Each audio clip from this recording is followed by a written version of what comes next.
नमस्कार दोस्तों, पुलिस के खुलासे में 108 जमाती निकले हिंदू, तिलमिला उठी गोदी मीडिया, तो वही गुजरात को ले डूबा पीएम मोदी का नमस्ते ट्रंप। कमिश्नर का दावा, मई के अंत तक हो सकते हैं कोरोना के 8 लाख मरीज, तो वही आज तक पर फेक न्यूज चलाने का आरोप। अलीगढ़ के डीएम ने लगाई क्लास, कहा झूठ मत फैलाओ, तो वही संबित पात्रा ने शेयर की फेक न्यूज। यूपी पुलिस ने लगाई पात्रा को फटकार। खबरों में आगे बढ़ने से पहले अगर आप भी गोदी मीडिया का बहिष्कार करते हैं तो मेरी वीडियो को लाइक करे, शेयर करे और चैनल को सब्सक्राइब करना ना भूले। खबरें विस्तार से। जहां पुलिस के खुलासे में 108 जमाती निकले हिंदू, तिलमिला उठी गोदी मीडिया। जी हां दोस्तों, हम जानते हैं कि गोदी मीडिया भाजपा की रखेल है। ये मीडिया किसी एक धर्म जाति को विशेष रूप से टारगेट करने में लगा हुआ है। दरअसल तबलीगी जमात का मामला सामने आने के बाद गोदी मीडिया ने मुसलमानों को निशाना बनाया और उनके खिलाफ भ्रामक खबरें फैलाकर समाज में जहर फैलाने का काम किया। इसके अलावा गोदी मीडिया ने कोरोना वायरस फैलाने का जिम्मेदार मुसलमानों को बताया। देखा जाए तो मरकज में धार्मिक कार्यक्रम करना जमातियों की एक बड़ी भूल हो सकती है, लेकिन ऐसे में वायरस फैलाने का जिम्मेदार नहीं ठहराया जा सकता। हालांकि तबलीगी जमात में भी विदेश से कई लोग हिस्सा लेने के लिए आए थे।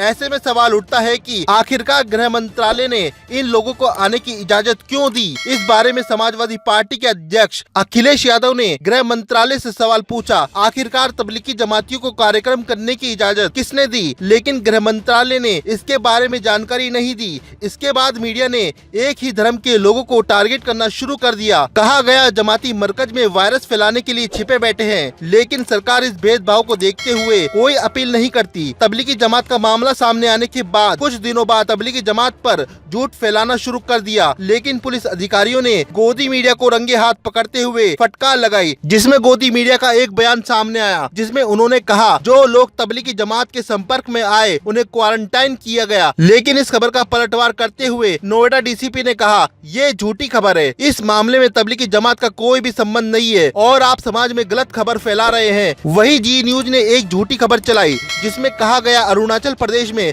11 वायरस संक्रमित जमाती पाए गए, लेकिन इस खबर का पलटवार करते हुए कहा गया अरुणाचल प्रदेश में सिर्फ एक जमाती वायरस संक्रमित पाया गया।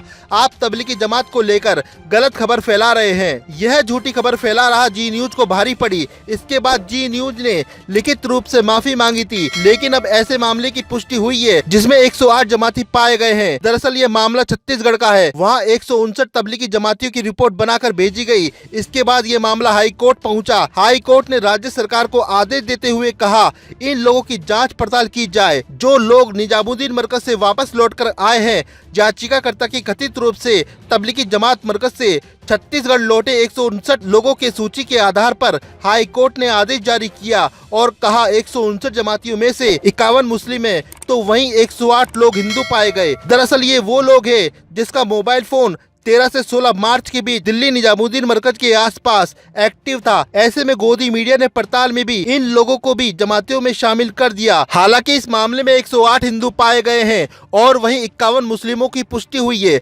हालांकि बीबीसी की रिपोर्ट के अनुसार याचिकाकर्ता के वकील गौतम क्षेत्रपाल ने निजामुद्दीन की तबलीगी जमात मरकज के छत्तीसगढ़ लौटे 159 लोगों की सूची बीबीसी को उपलब्ध कराई। उसमें 108 गैर मुस्लिम है। इस सूची में उनका नाम, पता और मोबाइल नंबर भी दर्ज है। उन लोगों से इस मामले में बात की गई तो उन्होंने कहा कि उनका तबलीगी जमात या इस्लाम धर्म से कोई लेना देना नहीं है। हालांकि सभी लोगों ने मार्च की दूसरे या तीसरे सप्ताह में दिल्ली यात्रा की थी और दिल्ली पहुंचने के बाद स्वास्थ्य विभाग ने उन्हें क्वारंटाइन विभाग में रखा गया। लेकिन जब तबलीगी जमात की सूची बनाई गई तो इन 108 हिंदुओं को भी उसमें शामिल कर लिया गया। देखा जाए तो गोदी मीडिया मुसलमानों को टारगेट करने में यह भी नहीं पहचान पा रहा कि कौन हिंदू है और कौन मुस्लिम। हालांकि इस काम को अंजाम देने के लिए कई नेता भी शामिल है, लेकिन इसके बाद भी गोदी मीडिया वायरस की लड़ाई धर्म के नाम पर लड़ रही है। बढ़ते हैं अगली खबर की तरफ। गुजरात को ले डूबा पीएम मोदी का नमस्ते ट्रंप। कमिश्नर का दावा, मई के अंत तक हो सकते हैं कोरोना के 8 लाख मरीज। आज पूरे देश में कोरोना से पीड़ित मरीजों की संख्या तेजी से बढ़ती जा रही है। कोरोना के इस बढ़ते प्रकोप से पूरा देश परेशान है। तमाम बड़े शहरों से छोटे गाँव तक के लोग प्रतिदिन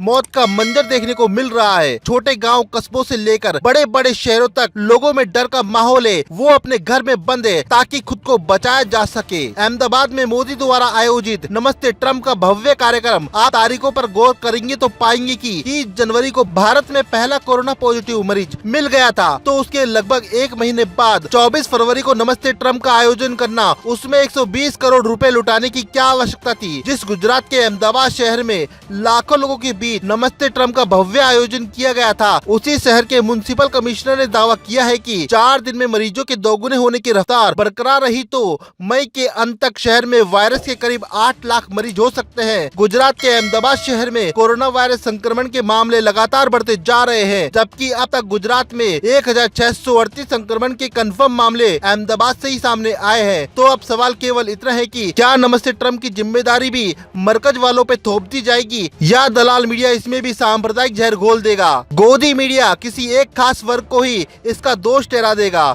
प्रधानमंत्री सवालों से कब तक मुंह छुपाएंगे। दरअसल पूरा मामला देखा जाए तो मोदी को नमस्ते ट्रम्प देश को भारी पड़ गया है। बढ़ते हैं अगली खबर की तरफ। आज तक पर फेक न्यूज चलाने का आरोप, अलीगढ़ के डीएम ने लगाई क्लास, कहा झूठ मत फैलाओ। अभी लोगों के लिए नोबल कोरोना वायरस जितना खतरनाक है, उससे कई ज्यादा खतरनाक है फर्जी असत्यापित खबर, जो लोगों में दहशत की स्थिति पैदा कर रही है। और ये झूठी खबरें कभी कभी डरावनी भी साबित हो रही है। तमाम न्यूज चैनलों में झूठी खबर फैलाने का सबसे बड़ा काम जी न्यूज और रिपब्लिक का रहा है। कोरोना वैश्विक महामारी के कारण देश के बिगड़ते हालात में भी ये चैनल्स लगातार धर्म विशेष के खिलाफ खबर चलाकर टीआरपी का खेल खेल रहे हैं। अब इन चैनलों की पहचान होने लगी है। इसी बीच आज तक ने भी एक झूठ परोस दिया है। अब आप ये तस्वीर देख लीजिए, जिसमें अलीगढ़ के 5 डॉक्टरों के कोरोना संक्रमित होने की पुष्टि की गई है। ये खबर गलत है। अलीगढ़ के डीएम ने खुद ट्वीट कर जानकारी दी है। आज तक की खबर का खंडन किया। उन्होंने लिखा, जनपद अलीगढ़ में जैन मेडिकल कॉलेज की मात्र एक डॉक्टर शबनूर ही कोरोना से संक्रमित है। आज तक न्यूज चैनल पर 5 डॉक्टरों के संक्रमित होने की खबर गलत प्रसारित की गई है। इसका खंडन किया जाता है। बढ़ते हैं अगली खबर की तरफ। संबित पात्रा ने शेयर की फेक न्यूज, यूपी पुलिस ने लगाई पात्रा को फटकार। जी हां दोस्तों, हम जानते हैं कि संबित पात्रा भाजपा का एक बड़बोला प्रवक्ता है। ये भाजपा का पालतू तोता है। इनकी जुबान पर एक नाम रटा हुआ है, नेहरू गांधी। यह महाशय कभी मुद्दे की बात नहीं करते। वायरस जैसी महामारी में भी फर्जी खबरों को शेयर करने का काम कर रहे हैं। हालिया स्थिति में लोगों के लिए नोबल कोरोना वायरस जितना खतरनाक है, उससे कई ज्यादा खतरनाक है फर्जी खबर फैलाना, जो लोगों में दहशत की स्थिति पैदा कर रही है। और ये झूठी खबरें समाज में नफरत फैलाने में काफी हद तक सफल हो पाई है।